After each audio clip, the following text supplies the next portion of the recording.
大家晚上好，我是郭立民，欢迎大家来到国际培训大咖五十谈。无论科技如何进步，培训背后的科学理论和原则是不变的。然而呢，很多时候，培训的实施方式几近喧宾夺主，似乎成为了喧闹和爆炒的娱乐热点。但企业培训的科学性和严肃性，以及关乎企业发展的本质是存在的，永远不会改变。那么，如何让严肃的企业培训充满乐趣、互动性强、效果达标呢？又如何在纷繁复杂的企业环境当中不断适应业务发展的需求，完成学习迁移，以及从知识到绩效结果的转化呢？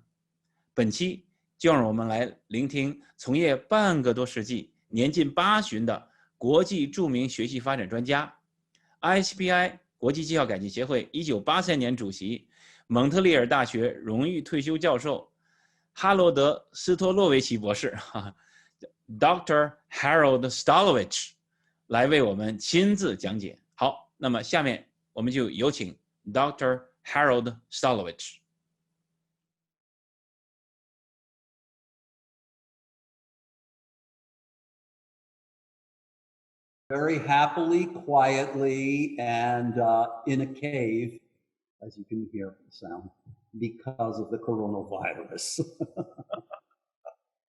In the cave, there's no better other places than in the cave during the pandemic, isn't it? That's right. And when we're hungry, we send our dog out to collect food for us. Anyway, thank you, Dr. Stolovitch. I will just call you Harold because we've been friends for forever. And Right. we, on behalf of all the audiences in China and other developing countries, thank you so much for accepting our invitation to be on the Training Master Series. Thank you. My pleasure. Yes, just for our audience, Harold, would you please introduce yourself, such as where you grow up, where you went to college, and where you studied, and where you are now? Okay, I'll make it real simple. I was lucky. I was born poor. In other words, you know, I, I, I may be making a caricature of this, but I would have been perfect for the old times in China. You know, son of a worker in a factory, and not much to eat, and very little to keep us going. And so every member of the family, had to work and produce and so on. And so when I went to school, I discovered that school was actually a nicer place than my home. And, Really? So, school wasn't bad. It was warm, There were some Yeah. interesting things to do. We got to play Yes. games and learn things. And I was fortunate in that I really liked the environment, the teachers, and what we did. And as a result, I grew up actually learning. And my father, although he was a worker in a factory pressing dresses, he was a reader. So we shared good times reading, and he taught me a lot to read. Right. So growing up like that, when I was very young, I began to work, on spare time or summers, Right. running up and down, these streets where poor people lived, and carrying the vegetables that they ordered from the truck downstairs, and bringing it down. And sometimes I got a few pennies, and hey, Yeah. it added to the family wealth. Right. But Right. what it did do is it instilled in me two things. One, the value of learning. I just enjoyed it and found it helpful and a good communication tool with my father. And the other was the work part, which I kind of, was fun. Kids earning money. It wasn't hard. I mean, growing up and downstairs. But also it meant that later when I went to secondary school and I had to pay for my fees and my uniforms and studies, the value of work. And so Right. those two themes intermingled to follow me all through my life. Mm-hmm. And so it's not surprising that when I grew up, what I wanted to be more than anything else was a teacher, Mm-hmm. Mm-hmm. but I was attached to the workplace, and so they've combined to I've become a specialist, so to speak, in workplace learning and performance. And Mm-hmm. performance was rewarding for me. I got good grades, I got some money, you know, Right. and it was my social milieu. So I grew naturally into my field by necessity, but also just it fit. Mm-hmm. So that's part one. The other then is I became a teacher and I had joined the military, the Air Force. And both of these, uh, gave me a love of learning, but the military began to be using different types of electronic systems and Right. different types of devices. So that fascinated me. And I Mm-hmm. pulled it all together. And by the time I had graduated from university, Mm-hmm. I was in a position then to apply a lot of these things that I had learned, Mm-hmm. plus my Yep. work experience and Mm-hmm. experience with kids who were not always from the rich backgrounds, but poor backgrounds. Right. It made me work hard to develop different types of systems. So I Mm-hmm. created token economies and I created all kinds of games and Mm-hmm. kits that I could use to help the kids learn. And then when I began my master's degree, um, I, I just, continued to study that. I went off Mm-hmm. to Africa for 5 years. And Wow. then when I came back, I, I spent, I went to Indiana University in the US. It was my first time to the US. I'm a Mm-hmm. Canadian. And um, found it very fascinating. I was brought up with a very strict type of Protestant schooling, master Right. black gowns and all boys and all that, into this wild west type of learning, Mm-hmm. which I responded to well. And I ended up getting both a master's and a PhD, and that went on for one more year of specialization at the postdoc level in instructional systems technology. Mm-hmm. But I began publishing and worked myself into really efficiency, effectiveness, systems, and so on. So that's my background. I've been a Mm. teacher, I'm I'm an emeritus professor now, so I'm Right. old. But what it is that uh, teaching and learning and work have been my major themes. And then Thank you. my professional work, all of my research has been mostly um, on the applied sciences side rather than the basic research side. But I've done some basic research as well, and published a lot. And, here I am today, Wow. retired but still working.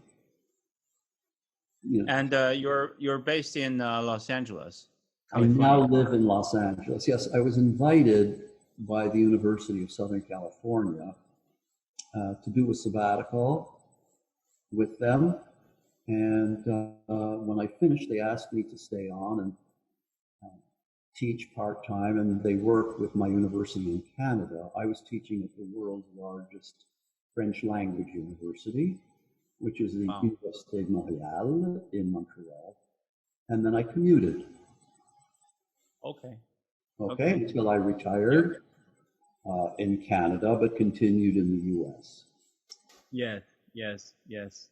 Yes. I know that in 2017, and your bilingual ability really shocked us, and and really you can transfer between two languages, English and French, And French and and that's a German really and German.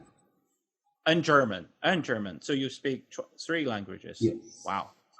Wow. That's the master of But three languages. unfortunately not Chinese. Well, with the technology, well, you got me first, and then with the technology, we can do whatever we want now. That's right. Yeah. Yeah. So that's Anyway, basically it. yep. Thank you. Thank you, Harold. So in total, how many years, can you sum it up, and how many years, like 40 or 50 years in the field? Okay. Well, as I said, I began teaching way back in 1961, Right. 1960, 61. Okay. Okay. I'll be. I had my teaching licenses and my degree, but I'm Yeah. now 80 years old, so uh, you can see it's about 60 years, and Yes. I still teach, obviously, in business and industry, and Yes. I do graduate, seminars and things. Right. Right. And thank you. In your 60 years of efforts and research and works, I have to mention to our audiences, and this book you probably very familiar with this Oh book. yeah, that's the second edition of the Handbook Yes. of Human Performance Technology. Yeah, we Yes. did the first one too. Right. Right. And just for our audience, that this is the we call it a big break. This is a big break. This is a handbook for human performance technology, handbook of HPT, published by ISPI, International Society for Performance Improvement. And this one was published in 1999. In 1999, I just started, Harold, just a little bit FYI. At that time, I just started work for then US West, and then later on Quest. And then I came across this book. I bought the copy that year in 1999, and this copy never left me. I moved between United States and China like more than 10 times, but this one always is always a keeper, and always treasure it because is my nutrition, is my source of anytime my source of professional knowledge. And whenever I got hungry or I got problems, I came back to this book and see if there's any answer, and most time it does. So it's a dictionary. and I have to mention, Harold, so I just want to say that you have impacted many learning development professionals. I'm just one of the many examples. So these two books, like Training is Not Performance and Telling on Training, and I believe this book has a Chinese version of it in China. Both books. Both books are right, and they are both translated into Chinese, and these books impact me a lot too. And also on the front page, I got your autograph. And on the top, I have my note: training only builds skills and knowledge. That's all it does. Harold Stolovitch, May 22, 2011. 2011. Think of that year. I think that was that was when you and Mark Rosenberg did a small seminar at the ATD conference there in Orlando or somewhere, and I attended.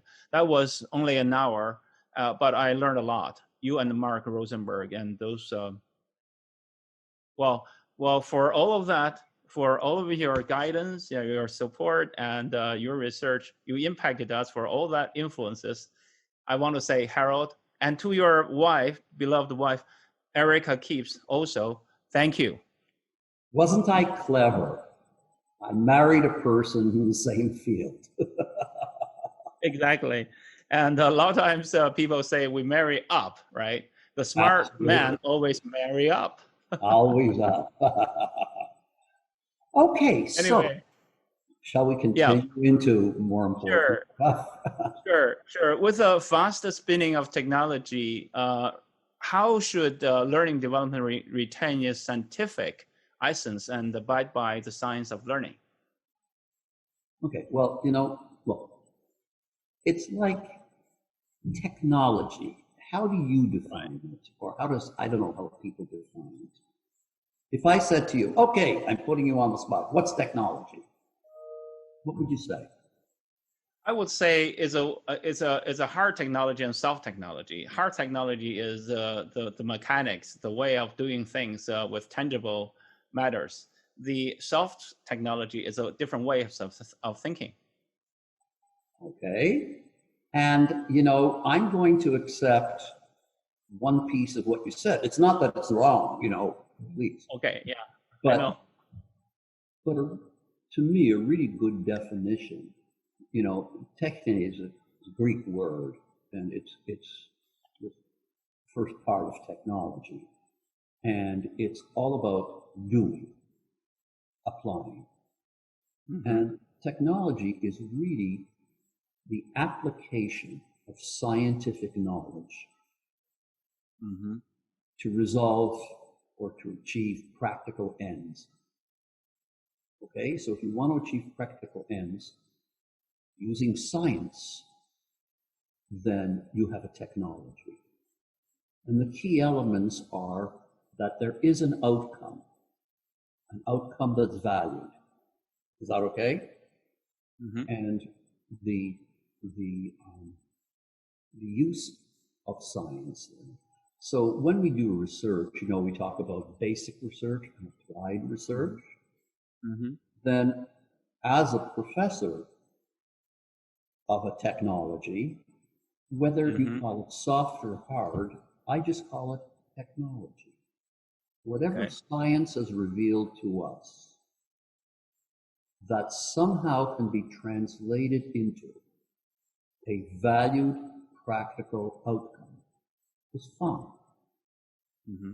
And, very often, anything from Aristotle, Right. Archimedes, any of those, they may not have known the absolute science behind it, but they still applied that kind of best theoretical knowledge that they possessed, testing it empirically to see if they could get something from it. And both with Aristotle and with Archimedes, we have examples of wonderful things. Or Pythagoras, the great Egyptian mathematician. So what I'm saying is that often we get confused because the outcome of many technological advances turn out to be things, objects, right? Whether they're an airplane or Right. screwdriver. But when we are looking at how to improve anything to get the best value out of it, then we turn to science, translate it and apply it in ways to test it, and come up with a practical outcome. So I am a professor of technology, both learning and performance technology, right? And my objective is to find ways to improve learning and performance. And very often we think about machines, Right. a movie camera, but Mm-hmm. it's not necessary. If we can find ways to do things like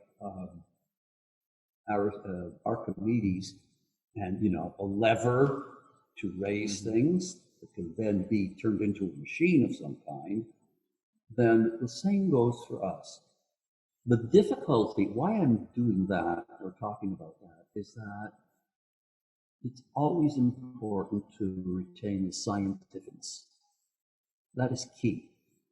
A person who's a craftsman makes a better something, an object, is a Right. craftsman. Okay, he works his hands at his tools, achieve something. But we, as technologists, need to rely on science to lead the Mm-hmm. way for us and be the basis. So I think what's happening is that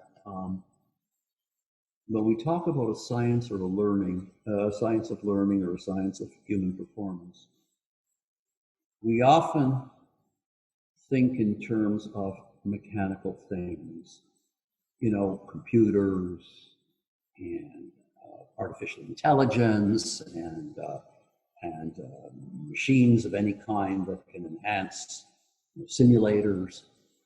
But what we really should be looking for are the most effective and efficient ways to achieve success. And very often, we don't need tools. Unfortunately, many people get confused and they think that it's all about tools. It's all about objects. Mm-hmm. So, what are the keys to create terrific training sessions to support performance, learning? It's all about what does science reveal to us that we can in turn turn into something, a system, a tool, a way of going about it that will increase retention, application, and a change somehow in the environment for the better. Right, right. Right now, Harold, right now there are so many technologies, we have passed the Web 2.0. We're already gone. I mean, now everybody has a cell phone. Everybody has a cell phone, and everybody is information center, and everyone can be learner-centric. And that impacts our organizational learning development capability management, the capability development efforts.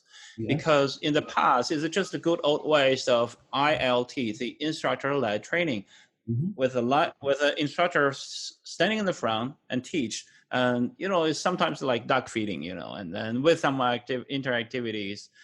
But nowadays, things changing so fast because of technology. Things are changing. The world's changing so fast.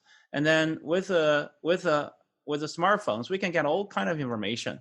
So my question is, the good old ways of supporting performance, such as the EPSS, such as LMS, such as LCMS, such as just-in-time training, JITT. So and now is micro-learning. So all this should you predict? I mean, should they stay?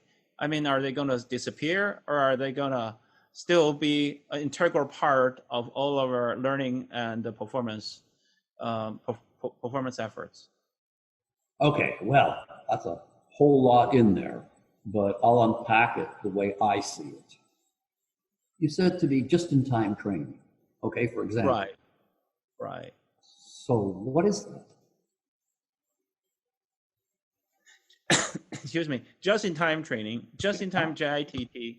Yeah, my understanding is that learner can decide what information they want to process, and then after the reinforcement, they can convert from short-term memory into long-term memory. So they can decide what to learn, what quantity to learn, when to learn, and how to learn it, and the result. And who's to say the learner is the best judge of what he needs to know? Oh yeah, it is. Who's to say that? They are the judge. Yep. Yeah, I mean, you're saying the learner, can choose and select and so on and so forth. That's not just-in-time training. I'm arguing with you on this. No problem. Just-in-time training is receiving the appropriate, relevant training at the right moment that you require in order to perform the way you are required to perform. When I say you're required, I'm not saying, by a dictator. You may not know that you are required to perform that way. If you're going to serve a drink at a bar and you're a waiter, do you do it from the right or from the left?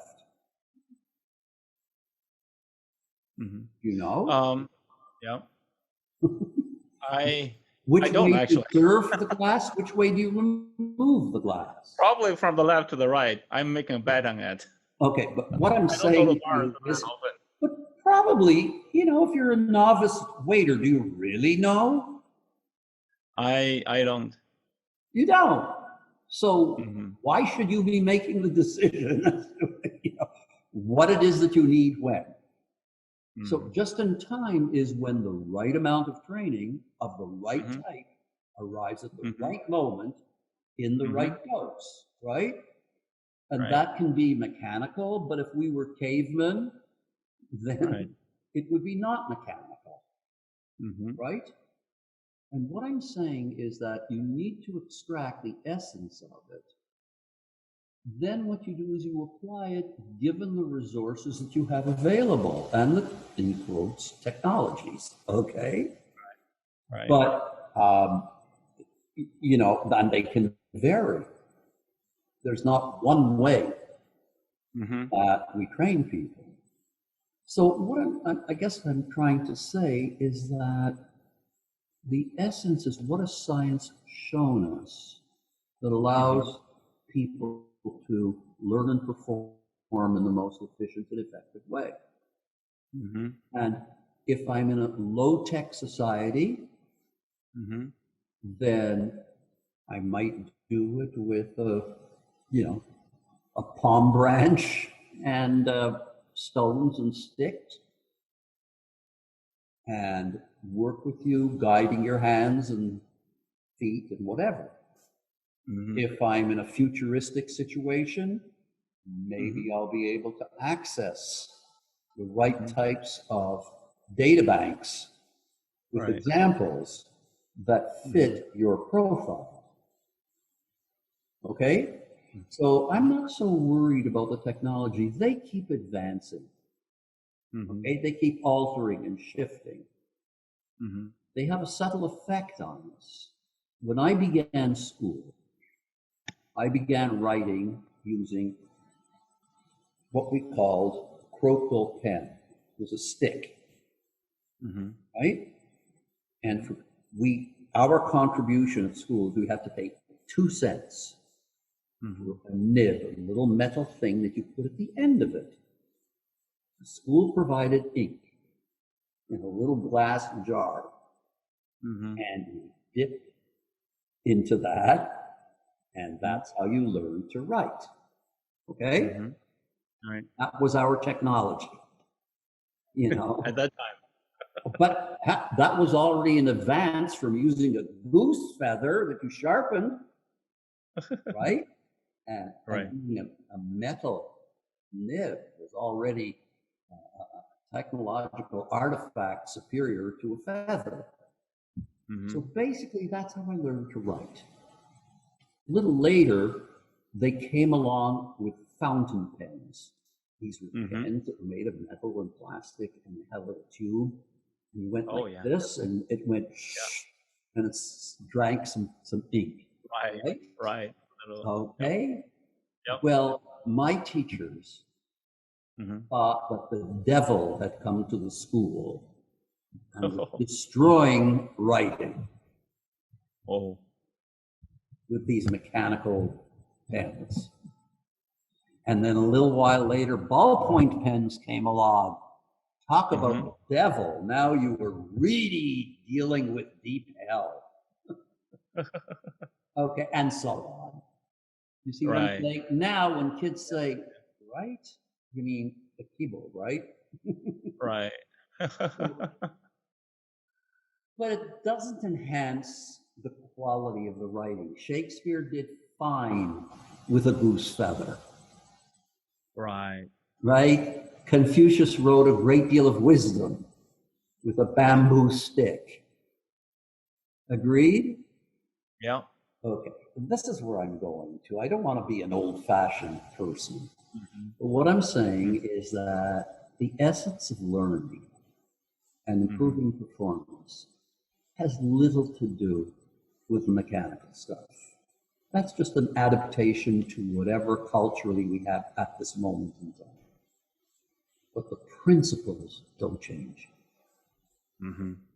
Yeah. Absolutely. Yeah. Absolutely. Yeah. I mentioned 6 universals, universal principles of learning. Yes. Can you tell us a little bit about that? Probably nobody agrees with me. All right. These are I agree. Harold's 6 universals of learning. But what I found over time is that I'll give you them very quickly. The first Sure. is what I call why. And what I say is any learner, if they know why they're doing, why they're learning whatever they're learning, and it's meaningful to them, and it's Right. valuable to them, and they see, "Ooh, this is good for me," the Right. probabilities of learning increase. Does that make Right. sense? Yep. Absolutely. Okay. Now you can Yep. beat me and make me learn, right? Yeah. But I still don't know why. But I will learn better, faster, and you will have your arm will not be so sore beating me if you explain to me, hey, this is good for you and it really works. Try it out. Come on, Right. let's go along. The next of my universals is what? And that is if you know what it is that you're supposed to be able to do, Right. and it makes sense to you and it has Mhm. value to you, then the Right. probability of learning increases. So if you know why you're doing something and it really means it rings well with you and what you're Right. doing, and you understand this is what Right. the outcome will be, in this way Mhm. I will be enhanced, that's great. Mhm. The third Yep. is what I call structure, reason. Right. Mhm. And, if I say to you, okay, here are 4 numbers. You ready? Mhm. 4, 2, 1, 3. 4, Okay, you're 2, 1. looking. Let me try it another way. 1, 2, Okay. 3, 4. Okay. You remember it? Which of those Right. two do you remember more easily? Well, 1, 2, 3, 4, of course. Yeah. Why? The numerical increase. Yeah. There's a logic, there's a structure, there's a reason. The Right. more we structure things in ways that are meaningful to learners, the Right. better they learn. Right. If there is a logic that makes sense to the learner, not to the teacher, Right. Right. and they learn better. So that's my third one. So we have Right. why, what, structure. The Sure. next one is going to make eminent sense to you, response or practice. And you Right. know that if you do something and you do it deliberately, carefully, paying attention. Right. And I'm Right. going to put the next one because it's important they link together, and feedback. Mhm. So we have Right. why, what, respond or practice with Structure. feedback. Yeah. With feedback. Feedback Yep. that leads you to perform according to what it is you're supposed to be able to do. Mhm. And then once you've done that, then the Mhm. last one I add on is reward. Right. Okay. So if there is a reward with it, then you say, wow, I got it, I did it, and the reward is meaningful to you. Mhm. You put them all together and it doesn't take very much. Mhm. The other day we were, in our latest book called Know How, which will be coming out in Right. November, December, November, I believe. Yeah. yeah, we have an example of a little child having difficulty writing the 2 letters in the English alphabet, D, Mhm. like for Mhm. dog, and B, like for bear. Mhm. Okay? And we Mhm. go through a little game in which you say, why does it matter? And you've been Mhm. having trouble at school with it. We actually did this as an experiment for our book. Mhm. Okay? And we used a little Okay. boy by the name of Seth, and he couldn't see. D goes like this, and B goes like Mhm. that. Think about Chinese and all the little squiggles and lines and so on, right? But if you turn It's it the into same sometimes. Yeah. a little story, and you Right. say, so, isn't that something you'd like to be able to do and always get it right? Yeah, sure. So by the Yeah. end of this, you're going to perfectly every time be able to do this. And then we go into practice, right? And Mhm. then from the response in a logical, meaningful way, Mhm. structuring things for the logic of a 5-year-old, and then Right. having him practice with feedback, Feedback, right? And as he gets each thing, feeling rewarded, and by the way, at the end, when he got all of them right with not one error, and he was feeling so darn smart, we gave him 2 coloring books, which he likes to color. One was all about ducks, and the other was all about bears with a B. Okay. With the B and the D. But I use that same technique when I'm working with doctoral students, and they're having trouble. You did a PhD, didn't you? Yeah. You did a doctorate. So one of the hardest things for graduate students is to be able to come up with an excellent researchable question for a dissertation, right? Right. How do you write the perfect question? Once you've done that, you've finished your dissertation, okay? Right. And working with them, shaping their behaviors through the same methodology. Why? What? Practice. Why? What? Structure. Yeah, right. Structure, response, feedback, and reward. And, I always feel a little shy, but also proud that my doctoral students succeed. Because I make it into one giant game. How so? By doing lots of fun things that teach them why you do each thing, what it will accomplish, structuring in such a way that, of course, that's the way you do research. And then practicing, perfecting, selecting the right the right statistical methodologies to do your work, and at each step, and getting success and reward. All right? It's as simple as that. My students laugh at me.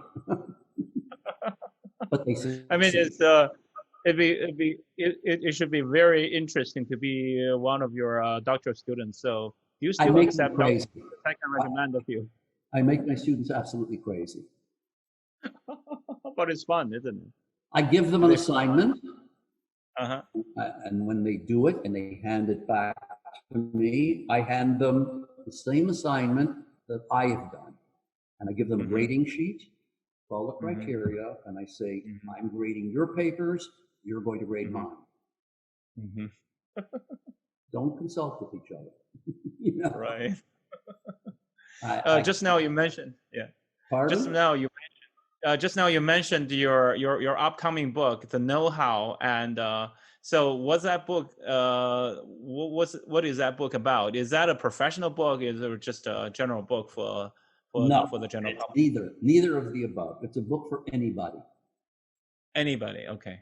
Yeah, we've written several. We've done 15 books. And it's always aimed at learning professionals. Right. And so this one is written for anybody who wants to help someone learn. So it's called Know-How, and its purpose is to help people, to help others learn. Okay. Right? Okay. So why do you name it Know-How? Okay. No, as a hyphen. In English, we can take any verb and make it a noun. Right. Okay. Yeah. Let's say we're boxing. Okay. Right. Yeah. And I hit you real hard, and you fall down to the floor. You know what I've just done? I floored you. I floored you. Yeah, you floored me. Okay? But in English, we can take almost any verb and make it a noun. So floored me. The verb to know, and how, meaning how you do something, right? Right. And it becomes a word that means it's knowledge you possess that gives you performance capability. And it applies to everyday life. Anything. Can you make bow? Oh yeah, I can make a bow. Bow, okay. then you have Yeah. know-how. Okay. Yeah. I don't know how to make bao. Well, there are different types of baos in different This cultures. book is focused on how can you transform your know-how Hmm. to my know-how too. I got it. You have Okay. knowledge and capability to produce bao. Mm-hmm. I don't. Mm-hmm. Mm-hmm. Mm-hmm. Mm-hmm. Mm-hmm. You Okay. make me produce a wonderful bao as good as yours. Okay. So, wow. So it is about learning transfer, how to transfer your expertise or know-hows into my expertise or That's right. know-hows. Right. So the book is all about transforming my know-how into Mm-hmm. your know-how too. Got it. Know Got how to it. do. And it could Mm-hmm. be anything from bake a cherry pie Right. to do a higher mathematical computation. Right. Right. And even Okay? just the example you cited, the little boy who confuses English letter B with the letter D, and then we can teach him to do that. Absolutely. I was in a restaurant in Beijing, Mm-hmm. and they always give me chopsticks. Right. I always say, "Oh, would you mind giving me a fork and a spoon and a knife?" And they're very nice. They bring it. Right. And I'm watching a child next door, and he's there, Yeah. you know. So Right. The chopstick. I'm left-handed. I try the same thing, and I'm going, okay, I remember. This-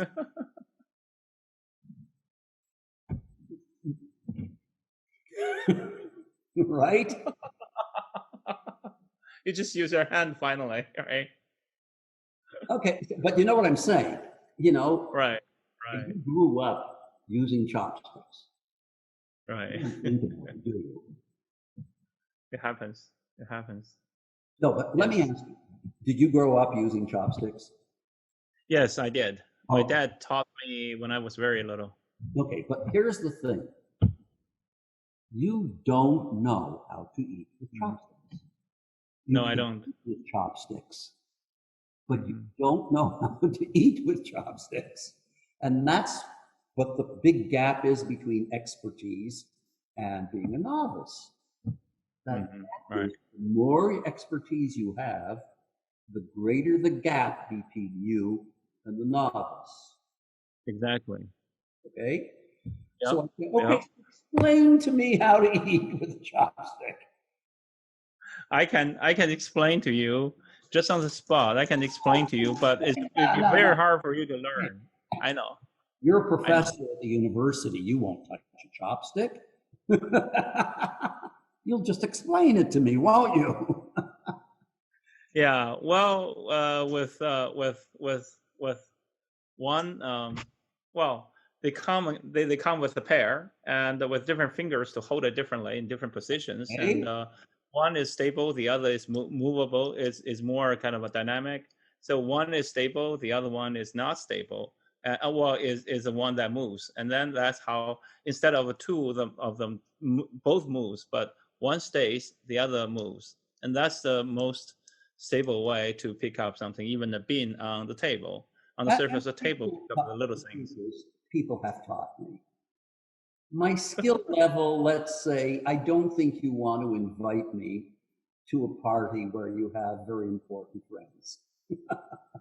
Well, I do. So you know what I mean. I will not Yeah, bring of you course. on in my eating ability. Okay? So And if it's a new I food, it's a I disaster. do, yeah, I do agree. Sometimes when we teach some of the teaching scenarios, instruction scenarios, it happens in the classroom. One of the disaster situation is the experts teach the rookies. Yeah, When right. I was working with a telecom company, and then we got a huge amount of technical training. Tell you what, the expert standing in the front, like, and then just reading off the menu, just reading off the menu, and the rookies, and just like 30 of them sitting down there and just pretending, and they smile and pretending to be in the room. I'm not sure over half of them are not there, because the experts is teaching what his latest research on, the latest new findings and something like that, instead of something that's suitable to what the rookies need, and Yeah, but so what the these, let's forget. tab is too big. Yeah, I mean, I'm important. That's what counts. Okay, I'm going to go down these. I'm looking at the time, and I'm looking at the list of questions. Right. You asked me. You asked me about the book Know How. Right. It's a very big book. It's only like 160 pages. It's slim, and it has pictures. But it is sounds very interesting. Sounds very interesting. Well, we've had good success when we've tried it out with different people, but our people wouldn't be you. This is we have endorsers for the book that say what's good and what they experienced. But one of my endorsers is a 13-year-old girl. That's nice. Okay. That's nice. Yeah. Another is a cousin of mine who is a baker and owns a wholesale bakery, and he has 20 employees. That works. I mean, that really says something. Right. And so we've had, one is a dog trainer. I think there's only one academic person in the whole thing, and that's Alison Rossett. Oh, one of the experts. When I said to you, this book is different in that it is not aimed at educators. Telling aid training is for educators, but for trainers. But this is really for anybody who has to help anybody do something. It's so teaching his son how to sharpen a knife. It's not so easy to sharpen a knife. No, it's not. Okay, and our publisher at first, didn't want to do it. He said, no, it needs to have more science and blah, blah, blah, blah, blah. And we're saying we don't want too much scientific references. Even telling aid training has over 300 references. This book has 3. We went about it very differently because we're writing it for an audience of the person next door. The manager, you turn to the manager and you say, wait a minute, how do you set up a spreadsheet? Yeah. Well, there's a formula, and you've got columns and you've got rows, right? Right. And that's a disaster. No, that book is for anyone who wants to train his kid how to paint a model airplane, or teach, or a woman to teach her husband how to debone a chicken. You ever try to debone a chicken? No, I never did. It is not easy. Okay. That's why I never did. Okay, so moving on. So then, you asked right now. Let's go ahead. Yeah, right now we're still in the middle of the pandemic. So how do you predict that the pandemic will change or impact our field? Are there any lessons learned so far? I don't know about China. I know one thing about China. It's more disciplined than the US is. Right? Would you agree? The cultures are different. It's more disciplined. In other words, there are ways to organize that are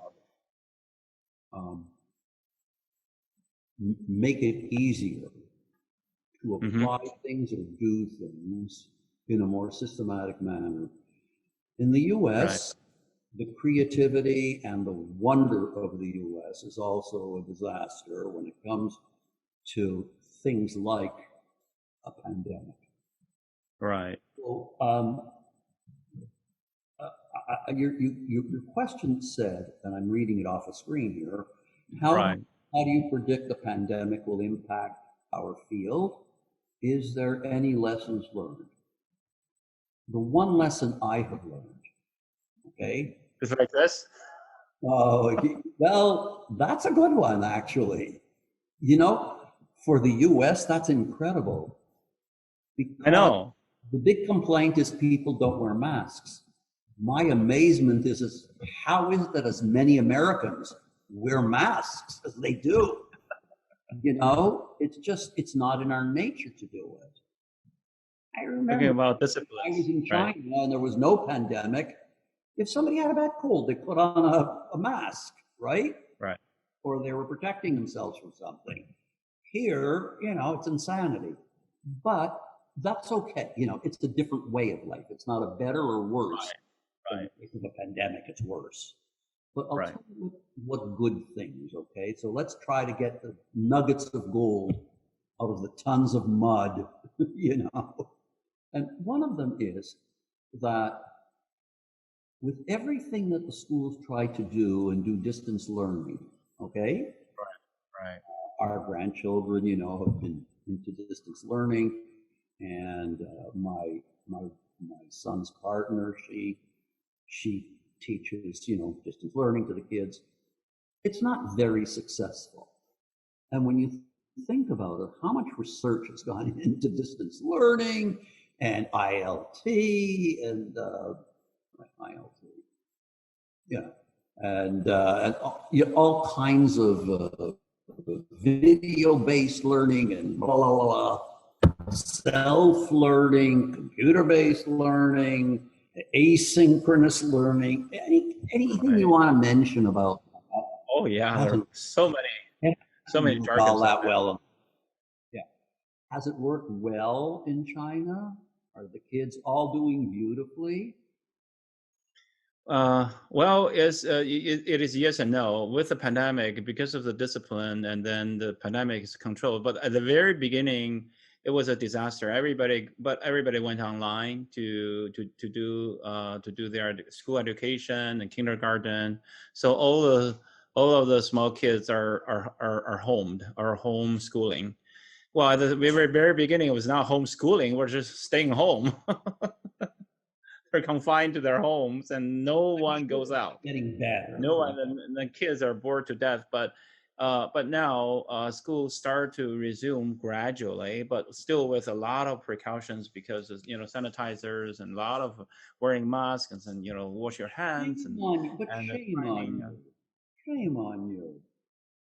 Here we have a bunch of specialists in the field of instructional systems technology and instructional design and everything. Why haven't we conquered the world? Exactly. What Exactly. I'm saying is people are adapting as they can. So I never thought about yeah, that. our Yeah. surrogate daughter with her two children, okay? Right. One is in first grade, and the Mm-hmm. other is in eighth grade. Now, she's very bright and an Mm-hmm. independent learner, so Mm-hmm. pretty good. And with minimal, as a matter of fact, she sort of listens a bit to the teacher and then does her own thing, okay? But the little one, the parents have got together and illegally, they're putting four children together and they're hiring a teacher who isn't working to do what they call a pod. And they're going to do the same thing that they did in the village 200 years ago. Okay? You get the idea? Yeah. Yeah. I'm saying, so some of the good things is it's showing us that despite all the research and all the things we talk about, when you apply them to training, formal training, but what we find in formal training is formal training where we design, all kinds of um, modules and courses and self-learning and everything only accounts for about 10 to 15% of the training. And the rest is then done in an informal manner, kind of any which way you want, right? So what I'm saying is we are learning the limits of what we know now, and our models are not really set up for universal teaching, training, educating, and helping people perform well in a systematic and organized way on a universal scale. So that's good. We see from the pandemic that it's not that easy, okay? And we may have learned a lot, but we've got a lot more to go. The second thing is that I believe it will lead to greater advances. So, with the use of adaptive systems of all kinds, over the next 100 years or so, I think we're going to get a lot better at it. And I believe the pandemic is going to be, a catalyst for that. Do you think that organizations can really rely on online learning for its capability management and development capability? Capability development, they help. And certainly on the management side, yes. The rule is where we can make our instructional systems stronger on a mechanical, automated level is by really focusing on what it does best. Making access to learning materials, more accessible, to providing things in a more rapid fashion, providing self-testing, practice of repetition with fine-tuning. There are a whole lot of things we can bring the world to the learner. But all of these is what technology does best. And what does technology do best? Make things faster, louder, and more accessible, right? Right. But it will not rationally think through and adapt to the needs of the moment, the subject matter, and the person. That still is in progress. Okay? So that's how I feel about things. Nice. The store stuff, and through storage of a lot of things that we can access, then that's going to help. The problem being that people are going to have to know when to access it, what exactly, and it's not just a question of their choice. It's got to be a sane, rational choice based upon thorough analysis.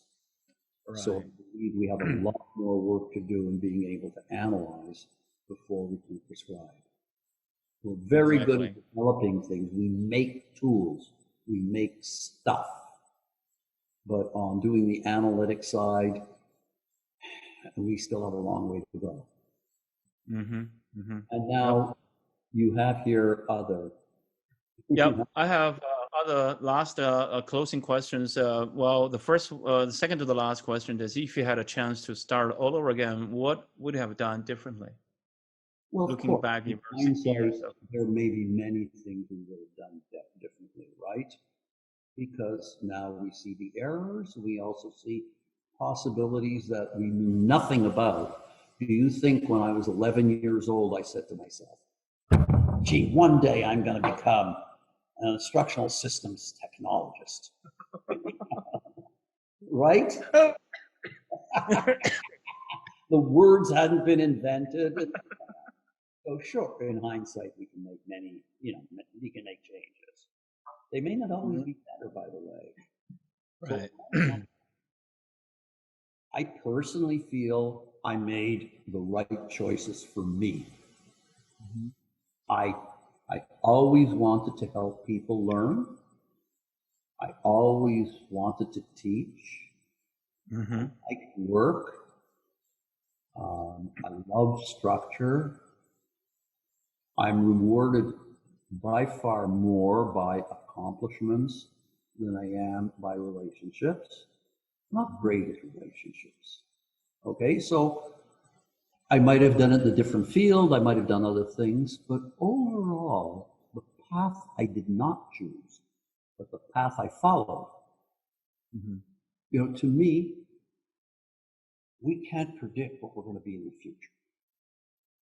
Maybe we can if we're disciplined, but you go along a path, and as you go, other paths open, and some get blocked.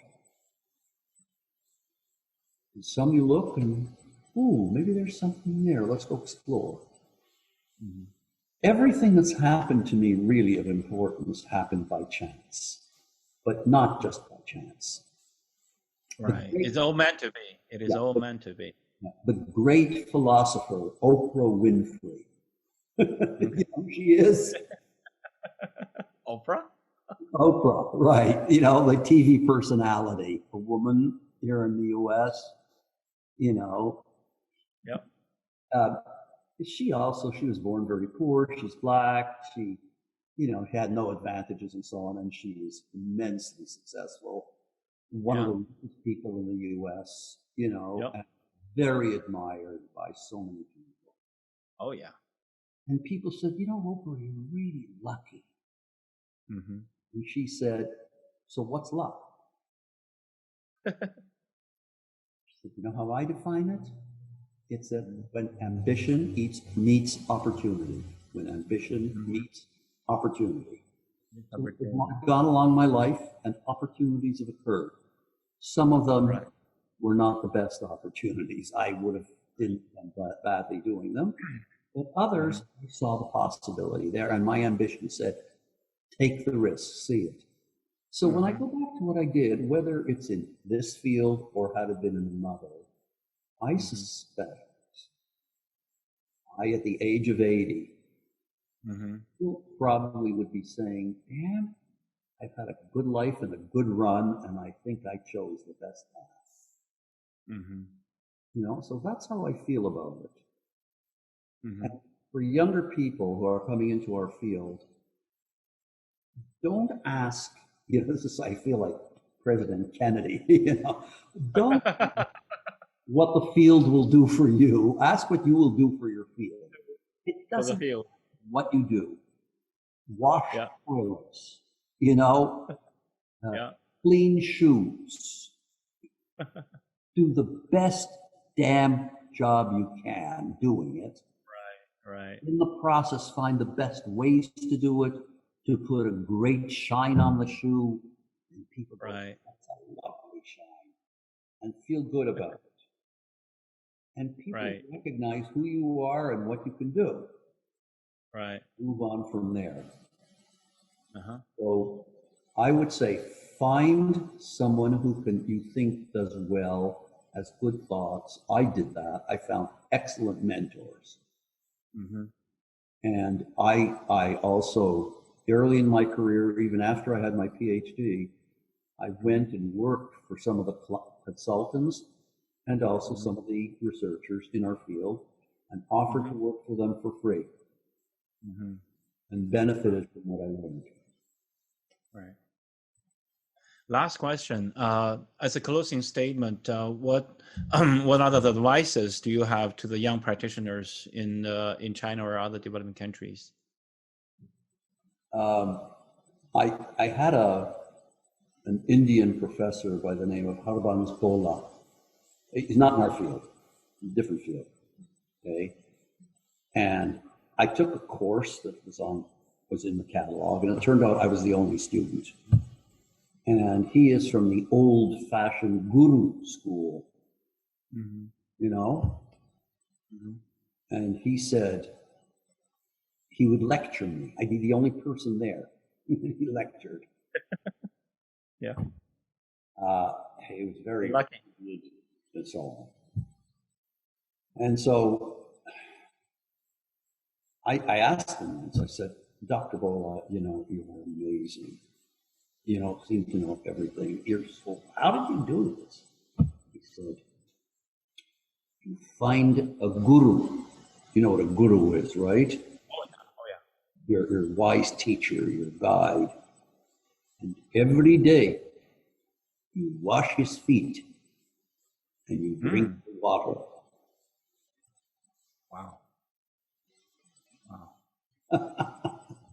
So be him. Someday you will be him. Someday you will become him. Every day, look for people from whom you can learn. Right. They may not be the greatest scientist on earth. They may be simple, low-level person, but they're doing what they do really well. Yeah. Yeah. Yeah. You know, Yep. show them your Yep. Right. every day, wash their feet and drink water.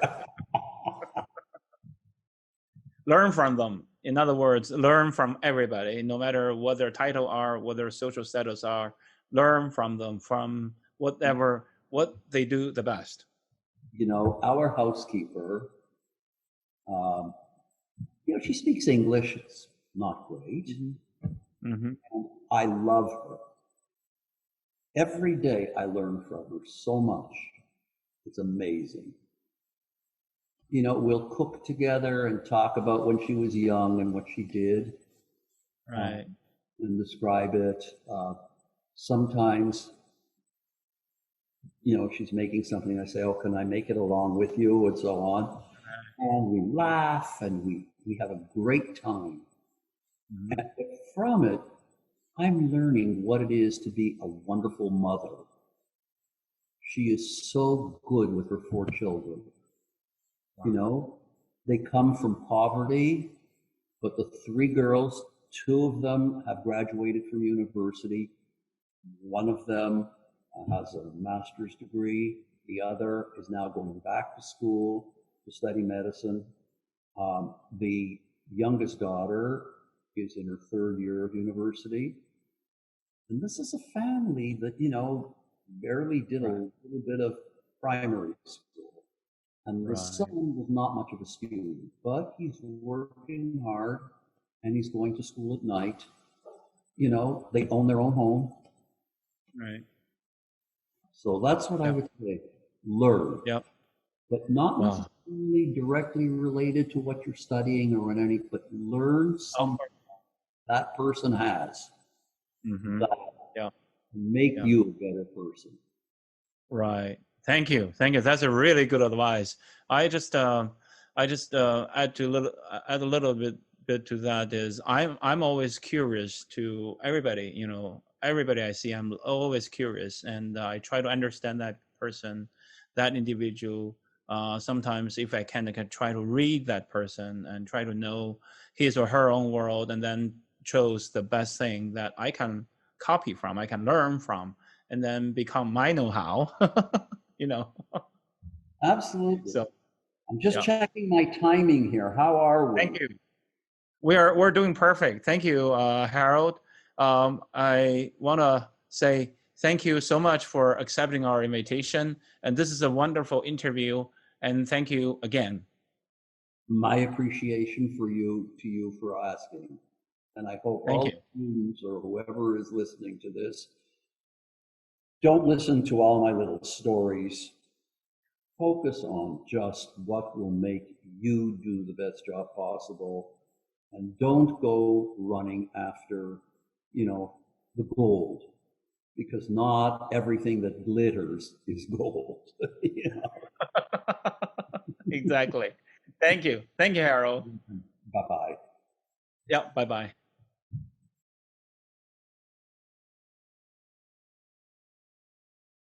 That's my interview with Dr. Harold Stolovitch. Again, I've learned a lot. How about you? I hope you did too. His 6 universal principles really can apply to almost any learning development program. Thank you, Harold, for your over half a century devotion to this field, and we have learned a lot. Your landmark telling on training and training on performance series are really, really masterpieces of this field. And from those books and seminars and workshops and articles, we have learned a lot. We wish you well and stay healthy. Thanks, Harold. Next week, we are going to have the honor again to interview the Honorable Dr. Michael Allen. Dr. Michael Allen is one of my most favorite icons in this field. He is regarded as the so-called the godfather of e-learning. Yes, he is an e-learning guru, and he has been devoting himself to the field of e-learning for about half a century. He's another master in this field. And his undergraduate, I remember, was philosophy, and he learned music. So he's a philosopher, and he's a fine pianist, but he is such a great coder. He was the creator of the very popular software called Authorware, but that software was decommissioned about 20 years ago. But still today, a lot of people still craving for it, still asking for it, and there's still a lot of fun. So next week, we're going to ask Dr. Michael Allen how to create fun e-learnings. What are the essences and essential things about e-learning? And also, he's also the creator of SAM, the SAM model. We're going to also ask him about that. So next week, we're going to have another fun week. Until then, stay tuned and stay healthy. Thank you and good night.